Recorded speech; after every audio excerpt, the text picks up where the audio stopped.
hablar sobre enfermedades tubulointersticiales. ¿Pueden apagar la luz? Muy bien, gracias. Bueno, básicamente las enfermedades tubulointersticiales es la asociación de dos patologías. Tanto se asocia una enfermedad tubular del riñón como una enfermedad intersticial. Vale decir que las enfermedades intersticiales van a estar más que todo ligadas a lo que son los nefrotóxicos. Aprovecho, Claudia. Respira, Claudia, respira. Muy bien. Entonces tenemos así de que en los casos graves y prolongados, muchas veces todo el riñón va a estar involucrado en realidad. Se presenta muchas veces ese tipo de enfermedades con inclusiones glomerulares e insuficiencia renal. La insuficiencia renal en realidad va a ser variable, porque algunas veces puede presentar con requerimientos de diálisis o sin requerimientos de diálisis. Y la disfunción glomerular generalmente se va a presentar por manifestaciones en realidad que podrían ser proteinuria o hematuria, dependiendo del grado de disfunción que vayamos a encontrar. Muy bien, las principales categorías de la enfermedad tubulointersticial son dos: lo que son la necrosis tubular aguda y la nefritis tubulointersticial aguda crónica. En otras entidades, la nefropatía por contraste es un tipo de necrosis tubular aguda causada por un medio de contraste. Esto antiguamente era más preexponente, en el sentido de que muchas veces, como los contrastes anteriormente eran yodados, podrían presentar reacciones inflamatorias, y estas reacciones inflamatorias concomitantemente llevaban a lo que era una injuria renal aguda, una lesión renal aguda, como lo quiero decir. El detalle con este tipo de lesiones es que también dependía mucho de la osmolaridad del contraste, ya que muchas veces la mayoría de este tipo de contrastes eran contrastes hiperosmolares.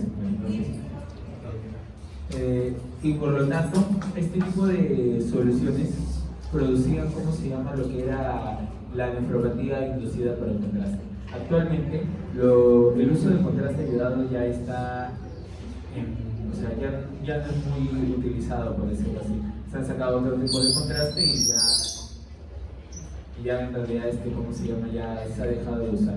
El otro detalle es que se usa contrastes isoosmolares, que quiere decir con una osmolaridad más baja, y por lo tanto ya la nefropatía inducida por contraste ha ido en decrecimiento, por decirlo así. Otro punto también, para terminar con este punto de la nefropatía inducida por contraste, es que muchas veces va a depender de la cantidad de contraste que se administra y de algunas comorbilidades propias de los pacientes, como si es que tuvieran insuficiencia cardíaca, si tuvieran algún grado de enfermedad renal crónica, el grado de anemia. Básicamente va a depender bastante de eso, porque para hacer la nefroprotención en la nefropatía inducida por contraste, generalmente solo se va a hacer con hidratación. Una adecuada hidratación del paciente para forzar un poco la diálisis va a ayudar o va a evitar de que se produzca esta nefropatía inducida por contraste. Ya si en algún momento le preguntan o si son más acuciosos y comienzan a leer, así como Claudia, van a agarrar y van a ver que muchas veces van a salir otro tipo de nefroprotectores como N-acetilcisteína o bicarbonato, pero en realidad no se ha demostrado de que el uso de N-acetilcisteína o de bicarbonato vaya a tener algún mayor grado de beneficio, no más que la hidratación. En lo que es la parte de nefropatía inducidos por analgésicos, es un tipo de nefritis intersticial, pero ya más de carácter crónico, por el uso crónico de los analgésicos. Esto va a producir un daño a nivel de la papila renal, y este daño a nivel de la papila renal va a ser lo que va a producir la nefropatía tubulointersticial, y esto va a conllevar consecuentemente, dependiendo del uso de los analgésicos y dependiendo de qué tanto ha sido el proceso inflamatorio, a lo que es la enfermedad renal crónica, muchas veces con necesidad de diálisis.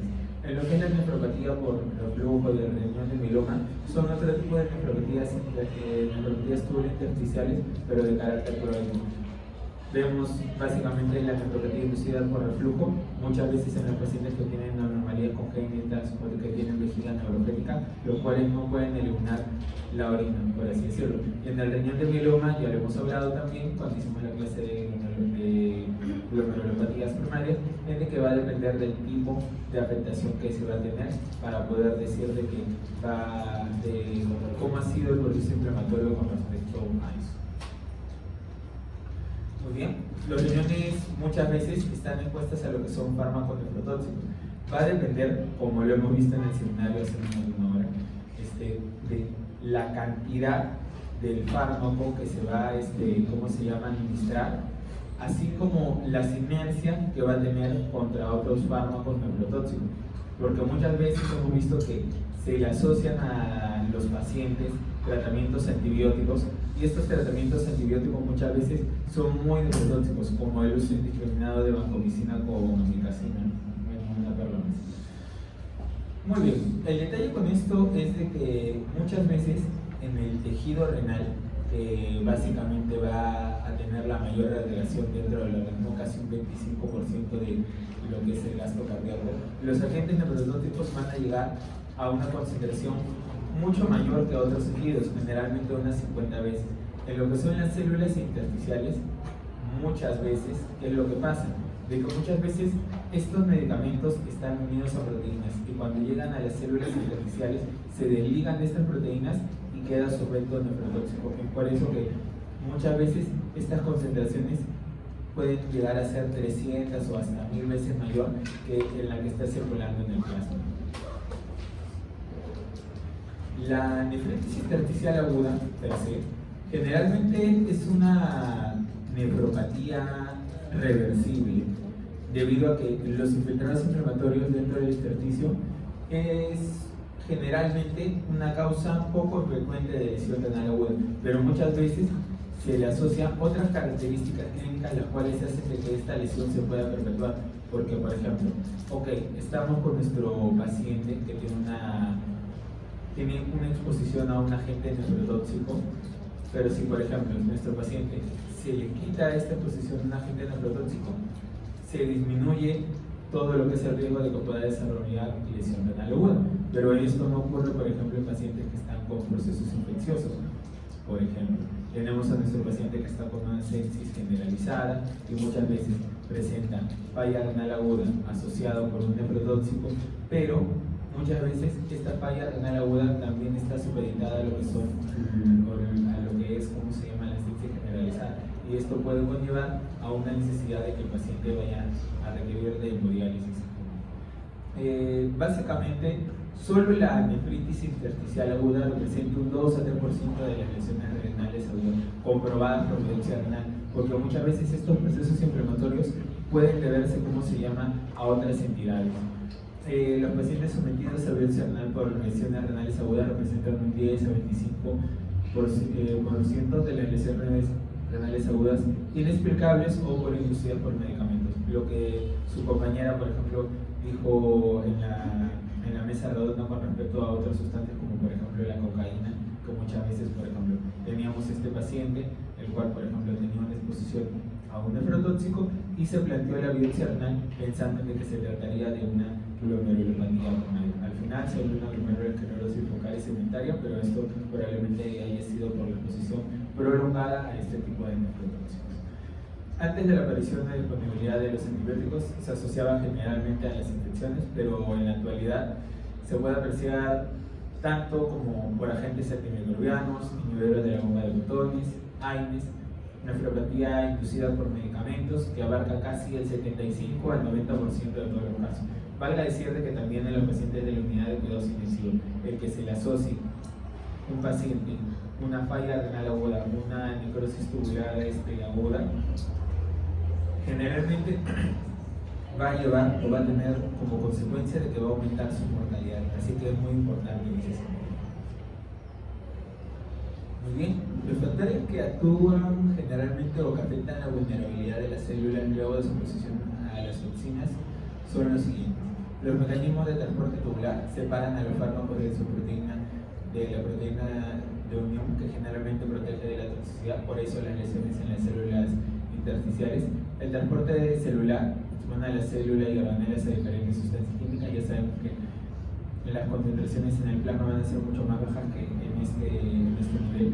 Los sitios de unión de algunos agentes pueden facilitar la entrada de otras sustancias y mejorar su salida.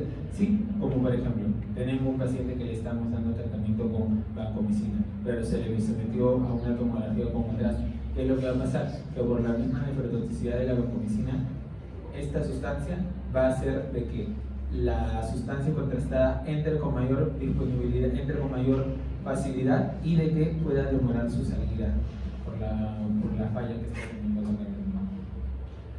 Las reacciones químicas como alcalinización o acidificación pueden estar alteradas.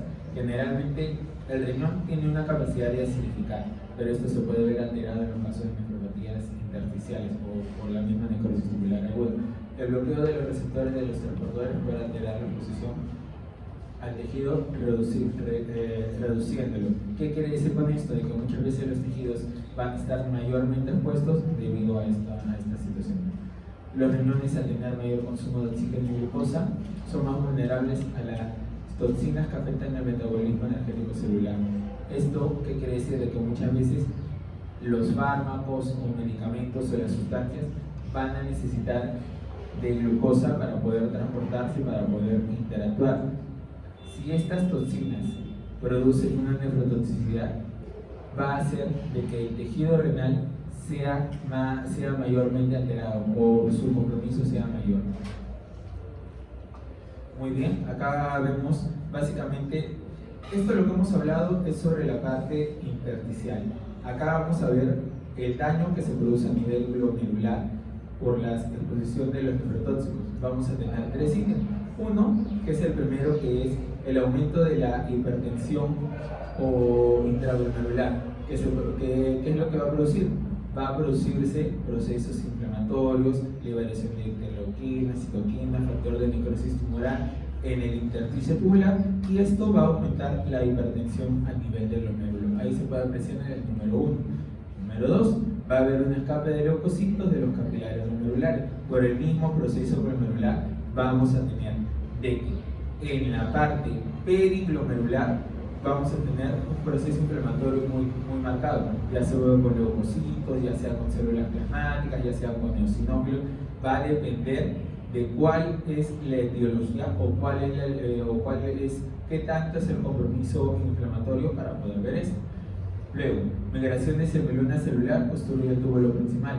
Muchas veces, o en algunos casos, se puede presentar esta migración de células y esto puede ocasionar una obstrucción a nivel glomerular y la disfunción consecuente.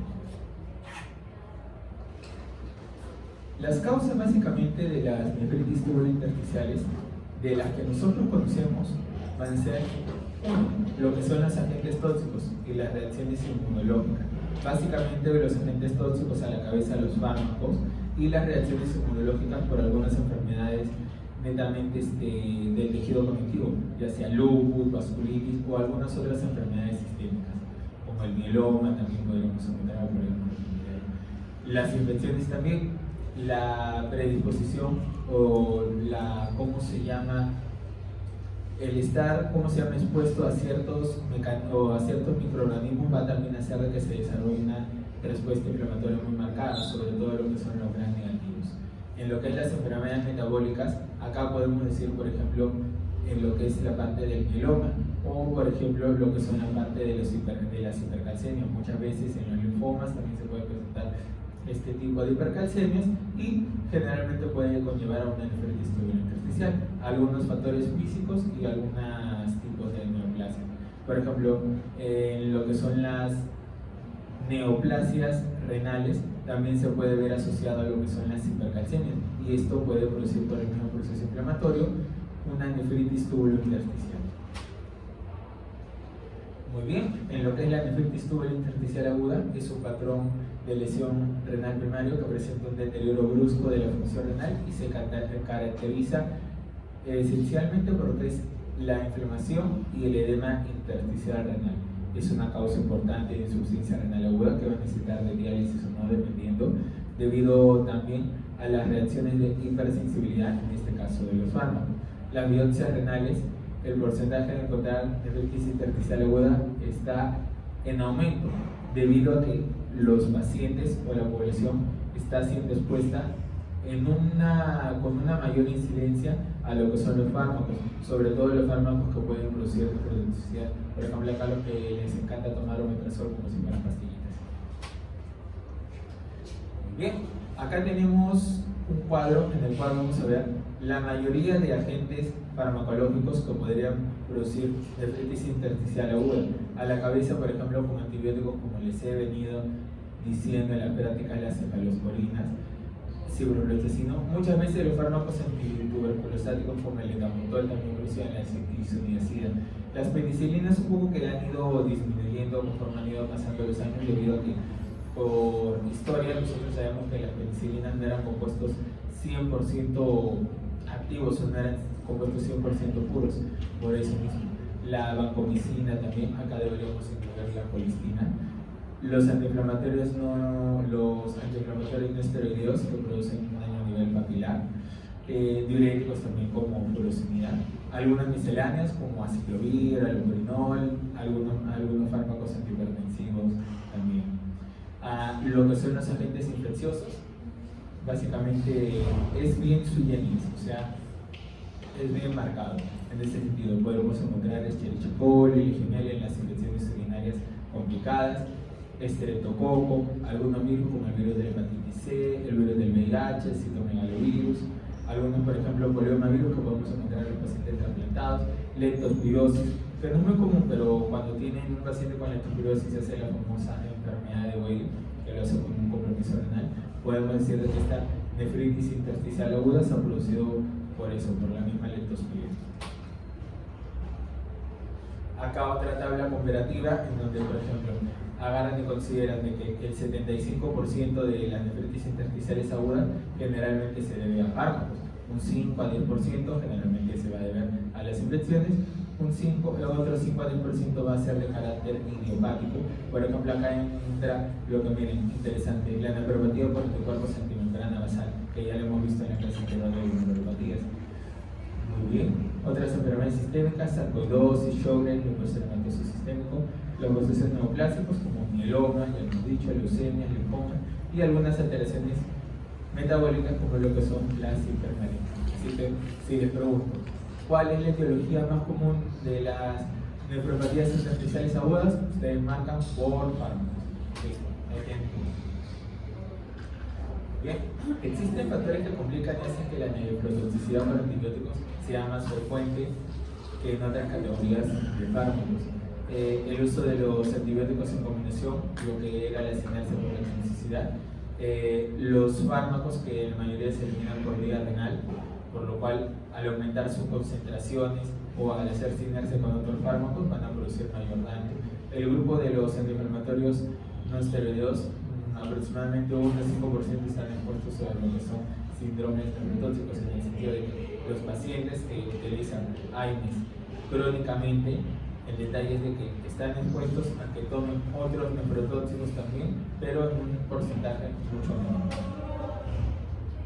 salvo cuando los enferman. La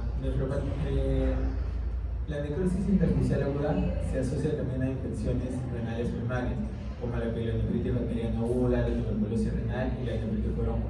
Van a decir de que la tuberculosis renal aguda va a depender muchas veces de las características clínicas del paciente, porque muchas veces estos pacientes van a presentar no solo el mismo proceso inflamatorio, sino que van a presentar alteraciones en lo que son las vías urinarias, muchas veces con la dilatación de uréteres y los uréteres tortuosos. Las infecciones como estreptococo, leptospirosis, legionela o criptococo también van a ser factores clásicos para predisponer a esto. Las infecciones sistémicas también pueden causar lesión directa por el mismo patógeno. El virus de VIH, de por sí el virus del VIH va a desarrollar un proceso inflamatorio dentro del riñón, pero como este virus por la misma inmunosupresión, inmunodeficiencia, va a estar predispuesto a que se puedan producir o puedan entrar otro tipo de infecciones oportunistas, o por el uso, como se llama, de los fármacos para tratar el VIH, o por el mismo virus, como le he dicho. Muy bien, este es un cuadro donde vamos a ver cómo es que se produce la nefritis intersticial aguda. Tenemos un proceso de isquemia con injuria endotelial, va a haber una liberación o una apoptosis, va a haber una liberación de lo que es, como se llaman, las interleuquinas, citoquinas, factor de necrosis tubular, y esto va a producir una obstrucción tubular, por lo cual este proceso inflamatorio va a producir la lesión renal aguda. hay una activación de la vasoconstricción, ¿ok? O sea, eso va a perpetuar la injuria endotelial con la isquemia, y hay una incrementación o adhesión de lo que son los leucocitos. Va a haber obstrucción de los capilares, y con esta consecuente isquemia es lo que va a hacer que se perpetúe la lesión renal aguda.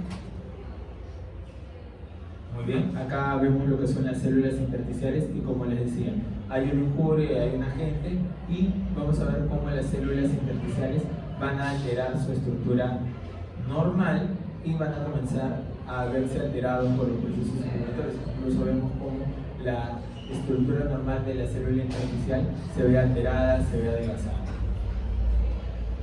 Si es que no se logra disminuir este proceso inflamatorio, o si es que no se logra manejar esta injuria, vamos a tener de que el daño puede ser permanente y van a quedar lo que son las cicatrices, y consecuentemente, dependiendo de eso, va a presentar algún grado de enfermedad renal crónica.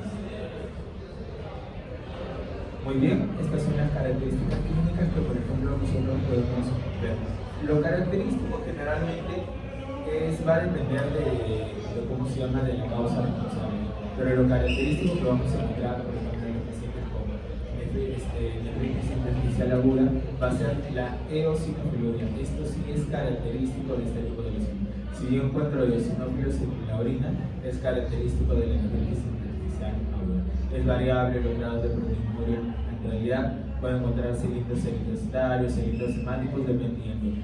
Claramente que si yo tengo cilindros hemáticos y tengo alguna clínica sugerente de que se trata de una enfermedad del tejido conectivo, mi primera opción diagnóstica debería ser de que se trataría de una nefropatía lúpica probablemente, o otras cosas. Muy bien. Lo característico también en esto es que muchas veces los pacientes van a presentar lo que son lesiones renales agudas, y esto es característico, dependiendo del requerimiento de diálisis o no. Acá, por ejemplo, ponen también de que se podría encontrar leucocituria, sí, también es patológico, proteinuria en rango nefrótico o rango no nefrótico, eso va a ser variable, y los eosinófilos en la orina. Acá, por ejemplo, vemos un gráfico muy bonito. Acá vemos claramente cómo se ha producido un infiltrado periglomerular, así con proliferación de células linfocitarias. Acá hay unas células plasmáticas con algunos linfocitos o células linfocitarias y con eosinófilos. Esto es clásico de encontrar, miren incluso cómo se llama, los túbulos están comprometidos, la luz de los túbulos está disminuida, las arteriolas también tienen cierto grado de integración del proceso inflamatorio.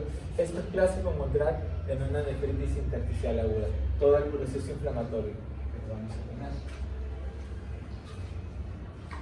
Muy bien, acá también tenemos igualito un aumento de lo que son el proceso inflamatorio con lo que son los polimorfos nucleares, donde destruyen los túbulos y expanden los intersticios. Si, por ejemplo, en el gráfico anterior logramos ver que la luz de los túbulos estaba disminuida, los túbulos estaban claramente disminuidos de tamaño, acá, por ejemplo, no vamos a ver ninguno de los túbulos. Aparentemente pudiera ser que estén acá, pero claramente el proceso inflamatorio ha destruido toda esta parte de los túbulos y ha invadido todo el intersticio renal, por lo cual ha producido una enfermedad tubulo-intersticial. Esto es clásico o es patognomónico de encontrar en un paciente que tiene una nefritis tubular intersticial. Igualito, acá vemos cómo se produce un infiltrado inflamatorio dentro de, no dentro del glomérulo, sino periglomerular, y es ¿cómo se llama? También característico de este cuadro. Muy bien, el tratamiento básicamente va a consistir en quitar el agente causal. Si nosotros quitamos, ¿cómo se llama?, los agentes causales en cuadros agudos, vamos a ver de que vamos a poder recuperar la función del riñón. El uso de corticoides sigue siendo controversial en realidad, porque cualquiera diría, ok, le doy un paciente que tiene un proceso inflamatorio agudo, debería darle corticoides para disminuir, pero no se han demostrado ciertos grados de beneficio en nada. Pero en algunas enfermedades sistémicas asociadas con, por ejemplo, el lupus, vasculitis, sí se ha demostrado de que el tratamiento con corticoides en pacientes que presentan este tipo de lesiones intersticiales agudas puede ayudar a mejorar y puede ayudar también con el tiempo de sobrevivir. En lo que es la parte crónica, es una Es más que todo multifactorial en realidad. Los fármacos igualito siguen siendo, como se llama, la cosa principal, pero esto generalmente se asocia a lo que son los analgésicos, ya que no creo que nadie esté con tratamiento con vancomicina por 3 o 4 años seguidos, todos los días, ¿no? Así que sería raro. Generalmente esto se asocia por lo que son los analgésicos. El consumo crónico de analgésicos de más de 5 años y en grandes cantidades, porque va a ser esto acumulativo. Histológicamente, mientras en el otro lado encontramos el proceso inflamatorio y todo eso, acá vamos a encontrar lo que es la atrofia de los túbulos vaginales se ensanchan y va a haber una fibrosis intersticial, siendo los epitelios celulares intersticiales más aislados, o sea, no se va a encontrar tanto componente inflamatorio. Según va progresando la gravedad de las lesiones, son más frecuentes las alteraciones como la fibrosis y la glomerulosclerosis. Esto, por ejemplo, es el claro ejemplo de lo que pasó con el paciente con el artículo. Debido a la exposición prolongada de un agente nefrotóxico, en este caso la cocaína, se produce una glomerulosclerosis focal y seminal. Muy bien.